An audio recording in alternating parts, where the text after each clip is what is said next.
अकबर द्वितीय बहुत खचरा था। अकबर द्वितीय ये भाग के चल गया शरण लेने किसके पास? गुरु तेग बहादुर के पास। किसके पास? गुरु तेग बहादुर के पास। औरंगजेब की एक खराबी थी, ये मुसलमानों का मसीहा बनने के लिए जानबूझ के ऐसा काम करता था कि मुसलमानों को फंसा दे। अब गुरु तेग बहादुर के पास औरंगजेब का विद्रोही पुत्र खुसरो पहुंचा। झगड़ा औरंगजेब का विद्रोही पुत्र अकबर द्वितीय पहुंचा। तो बात तो यहाँ यही थी कि आपने राजनीतिक द्वेष के तौर पे आपने शरण दिया, तो बात इस पे होना चाहिए। तो ये औरंगजेब दौड़ा दिया। जब अकबर द्वितीय को पता चला कि औरंगजेब आ रहा है तो गुरु तेग बहादुर के पास से भाग गया, दक्षिण में चला गया मराठा साम्राज्य के पास, संभाजी के पास। कहाँ चला गया? नीचे चला गया था। वहां पे आप देखे होंगे एक मूवी बनी है छावा, दक्षिण भारत में चला गया। यहां से भाग के कहाँ चला गया? दक्षिण भारत। औरंगजेब आया तो पकड़ लिया किसको? गुरु तेग बहादुर।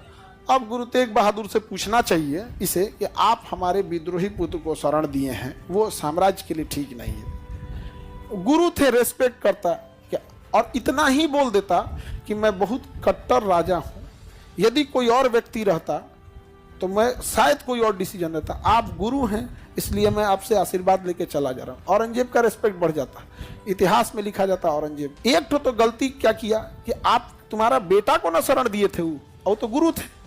कह रहा है कि इस्लाम कबूल कीजिए। समझो, वो अपनी लड़ाई इस्लाम की लड़ाई बनाना चाहता था, अपनी लड़ाई इस्लाम की कह रहा है इस्लाम कबूल करिए। तो गुरु तेग बहादुर जी ने कहा कि हम सिख धर्म के गुरु हैं, आपका धर्म अच्छा है, आप अपने धर्म को मानिए, मैं इंसानियत का धर्म लेके चल रहा हूँ, मैं क्यों कबूल करूँगा। तो कह रहा है कि आप नहीं मानेंगे तो हम आपका सर कलम कर देंगे। तो गुरु तेग बहादुर ने कहा कि जैसा चाहिए, सर कलम करा दिया गुरु तेग बहादुर का, केवल इसलिए कि वो अपने आप को यह दिखा सके कि मैं मुसलमानों का क्या हूं? राजा हूं। अपनी दम पर औरंगजेब कुछ नहीं कर सकता था। अगर अपने दम पर, अगर वो शाहजहां का बेटा नहीं होता, औरंगजेब तो कुछ नहीं कर सकता था, अपने दम पर कुछ नहीं कर सकता। नहीं समझा गया? और कह रहे कि हम टोपी बीन कर अपना भरण पोषण करते हैं।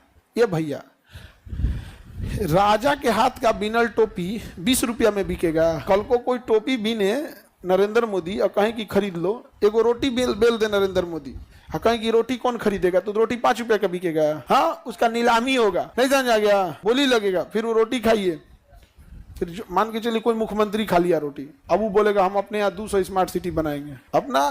तो औरंगजेब ने क्या कर दिया? हत्या कर दिया। क्या ये हत्या करनी चाहिए?